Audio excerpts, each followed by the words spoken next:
tous, aujourd'hui dans cette vidéo je vais vous présenter la version entreprise de Scoopit axée sur l'intégration de contenu de curation sur un site WordPress et aussi la distribution sur réseaux sociaux et newsletters. Donc ça c'est la page d'accueil de la version entreprise de Scoopit. Il faut imaginer avoir une plateforme aux couleurs de votre société avec votre logo, votre charte graphique, etc.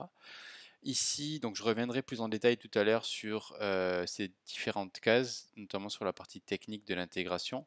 Mais je vais commencer ici. Donc en haut à droite, vous avez toutes les fonctionnalités par My Research Content, qui est en fait une des possibilités pour découvrir des articles sectoriels sur le web. Donc c'est ici que vous pouvez en fait créer vos requêtes sur différents sujets. Donc ça, c'est toutes les requêtes que j'ai sauvegardées au fur et à mesure de l'utilisation. Imaginons que vous soyez intéressé par l'investissement immobilier à Marseille. Vous avez juste à cliquer sur la requête que vous avez créée précédemment. Et ici, donc, vous avez une liste de contenus. Et cette liste de contenus va correspondre aux différents mots-clés que vous avez rentrés dans votre requête. Donc ici, je suis par exemple intéressé par les mots-clés investissement immobilier au singulier ou au pluriel, ici à ce niveau-là. C'est des requêtes qui sont booléennes, donc vous pouvez intégrer autant de ou et de et que vous le voulez. Donc ces mots-clés sont contenus exactement ou pas contenus dans le titre ou le contenu et le nom de domaine. Donc ça en termes de fonctionnement, c'est pour inclure ou exclure des mots-clés et c'est pour savoir est-ce que vous souhaitez avoir investissement immobilier tout attaché dans une même phrase ou est-ce que si vous avez investissement d'un côté, immobilier de l'autre, ça fonctionne aussi. Et donc pour cet exemple, je suis aussi intéressé par les mots-clés Marseille, région marseillaise ou Bouches-du-Rhône. Et donc pour l'exemple, j'aurais pu aussi par exemple blacklister le mot-clé législation ici, si je souhaitais que ce mot-clé n'apparaisse pas dans les contenus. Sur les X derniers mois, X derniers jours, dans n'importe quelle langue aussi, ici. Et je peux aussi recevoir une alerte email tous les matins ou toutes les semaines avec les nouveaux contenus qui sont apparus sur ma requête. Et donc après, une fois que vous avez trouvé, que vous avez sauvegardé votre requête, vous avez juste à aller recliquer dessus pour, si vous souhaitez voir ce qui se dit sur les banques en ligne, parce que c'est une requête que j'ai sauvegardée aussi.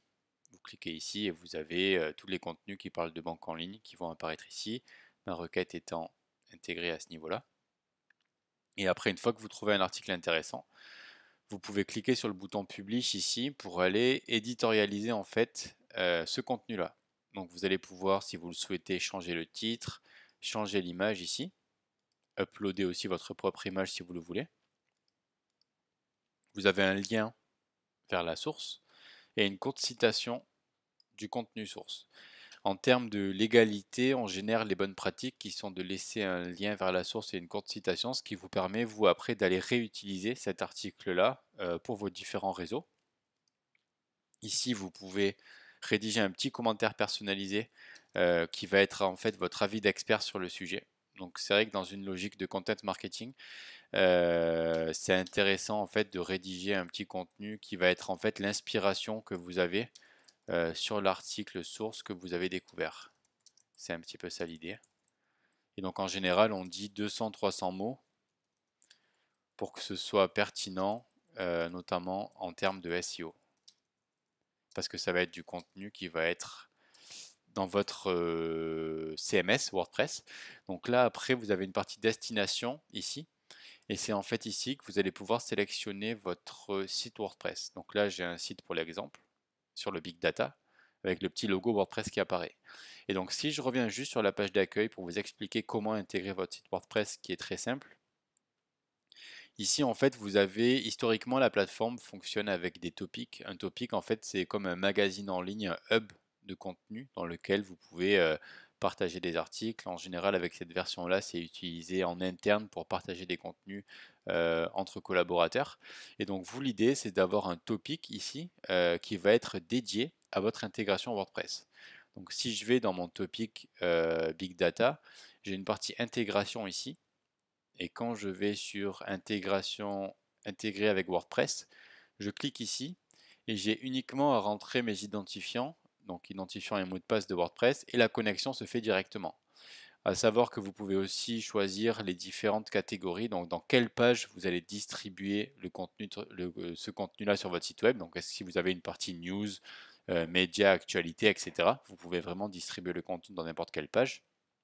Et une fois que vous avez synchronisé tout ça, vous allez ici, vous sélectionnez votre site WordPress, la catégorie, comme je l'expliquais. Vous avez rédigé votre commentaire personnalisé, vous sélectionnez vos réseaux sociaux, Facebook, Twitter, LinkedIn. À ce niveau-là, vous pouvez retravailler les accroches sur LinkedIn, Facebook, tout peut être modifié. Et une fois que vous avez fait tout ça, vous pouvez en fait le programmer ou le partager dès maintenant, donc à ce stade sur vos réseaux sociaux et aussi directement sur votre site WordPress. Donc je vais le publier pour vous montrer le fonctionnement. Donc ça c'est le site WordPress sur le Big Data, site de base. J'ai d'autres exemples ensuite à vous montrer. Ici j'ai mes différentes pages et quand je vais sur ma page Big Data, je vais avoir mes différents articles. Donc là vous voyez mon article apparaît sur les néobanques avec le titre, l'image, la courte citation, la source et mon commentaire personnalisé en dessous. L'intérêt, c'est que ce contenu va vraiment être intégré dans votre CMS WordPress, donc c'est du contenu qui vous appartient. D'autres exemples d'intégration WordPress, donc ça c'est un autre site WordPress qui utilise Scoopit pour pousser ses contenus ici. Ça c'est vraiment plus comme un mur de news en fait avec tous ces articles là. Et quand vous cliquez ici, en fait, vous avez le contenu qui apparaît comme ça. Ça c'est vraiment plus un site de news où tous ces articles en fait sont trouvés depuis Scoopit et intégrés directement sur le site web. Ça aussi, voilà un autre exemple. Vous voyez, à chaque fois, ça a vraiment des designs différents. Le design est vraiment à gérer uniquement dans WordPress. Et quand vous poussé un contenu de Scoopit dans votre site WordPress, ça va vraiment reprendre le design que vous avez sélectionné. Donc ça, vous n'avez rien à toucher, rien à configurer. Et un autre site où ça, c'est que des articles de curation, aussi à ce niveau-là. Et quand vous cliquez dessus, vous voyez, vous avez toujours un titre, une image, la petite citation, la source et le commentaire personnalisé ici. Donc ça, c'était une des possibilités pour trouver des articles. Vous pouvez, via les mots-clés pour aller chercher dans la base de contenu Scoopit. Vous pouvez aussi utiliser ici le Content Monitoring en fait, qui vous permet de monitorer vos sources manuelles. En fait, si vous souhaitez suivre des sites web avec des flux RSS, des profils Twitter, listes Twitter, chaîne YouTube, vous pouvez tout organiser ici par groupe à ce niveau-là. Tout est ici. Et après, quand vous revenez sur la page précédente, en fait, vous avez juste à dire, je veux voir typiquement les articles du monde.fr. Vous cliquez ici sur le monde, parce que je l'ai rentré. Et là, vous avez tous les contenus qui apparaissent. Et après, c'est la même logique. Vous pouvez cliquer sur le bouton Publish, ce qui vous permet de l'éditorialiser et de pousser ce contenu-là directement dans votre site WordPress. À savoir que vous pouvez aussi mettre des filtres sur vos sources manuelles. Si vous souhaitez chercher tous les contenus qui parlent d'innovation parmi ces sources-là, c'est aussi envisageable. Et donc troisième et dernier scénario pour la partie vraiment veille, vous pouvez aussi installer un petit plugin dans la barre de favoris, donc qui n'est pas visible ici. Et quand vous cliquez sur votre plugin, en fait, ça fait apparaître la fenêtre d'éditorialisation, ce qui vous permet en fait d'intégrer un article externe directement dans Scoopit. Donc si vous êtes sur Internet ou un collègue vous envoie un article, vous cliquez sur le petit plugin, la fenêtre apparaît, vous pouvez distribuer sur le site WordPress et sur vos réseaux sociaux. Donc voilà un petit peu les différents scénarios en termes de veille. Ensuite, dernière fonctionnalité qui est assez utilisée ici, c'est la newsletter. Donc vous avez en fait tous vos articles de veille qui sont centralisés dans la plateforme. Ici, à la souscription, on crée un template aux couleurs de la société avec votre charte graphique, votre logo. Différents templates existent en fonction de si vous souhaitez avoir une colonne, deux colonnes, trois colonnes, etc. Donc je vais juste sélectionner ce template pour la présentation. Donc là, vous avez tous vos articles sur la gauche que vous avez poussé sur votre site WordPress notamment, votre template sur la droite ici. Et après, avec un glisser-déposer, en fait, vous pouvez créer votre newsletter en quelques secondes. Donc là, j'ai intégré tous mes articles. Après, on peut les rééditorialiser en fonction de si vous voulez avoir quelque chose de plus court, changer le titre, l'image, etc. Vous avez aussi le bouton de partage sur les réseaux sociaux. Vous pouvez aussi rajouter du contenu original si vous en créez pour qu'il soit disponible ici. Et rajouter des petits widgets ici, texte ou image ou séparateur. Donc tout est vraiment customisable à 100%. Et une fois que vous avez créé votre newsletter, vous pouvez sur la partie export soit l'envoyer avec un outil d'envoi d'email que vous utilisez déjà Mailchimp, il y a un connecteur, ou sinon vous pouvez récupérer le code HTML ici et le réintégrer dans votre outil d'envoi d'email.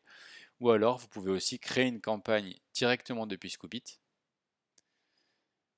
Créer vos listes, sélectionner dans quelle liste vous souhaitez l'envoyer, le sujet, le nom, etc. et l'envoyer directement depuis la plateforme, ce qui vous permet vraiment de maîtriser à 100% les contenus, la création de la newsletter et l'envoi. Et après, vous avez bien entendu une visibilité de toutes les campagnes que vous avez envoyées avec des analytics comme ceci. Vous pouvez aussi gérer vos listes à ce niveau-là. Donc ça, c'est assez utilisé, voilà, pour vraiment créer la newsletter en quelques secondes, pouvoir industrialiser tout ça et gérer la totalité du processus directement depuis Scoopit. Donc voilà sur cette présentation. Donc pour résumer, voilà le fait de découvrir et gérer toutes les contenus de curation depuis la version entreprise de Scoopit pour ensuite aller les distribuer sur votre site WordPress, vos réseaux sociaux et par newsletter. N'hésitez pas à prendre contact si vous avez des questions ou si des choses ne sont pas claires. Merci beaucoup.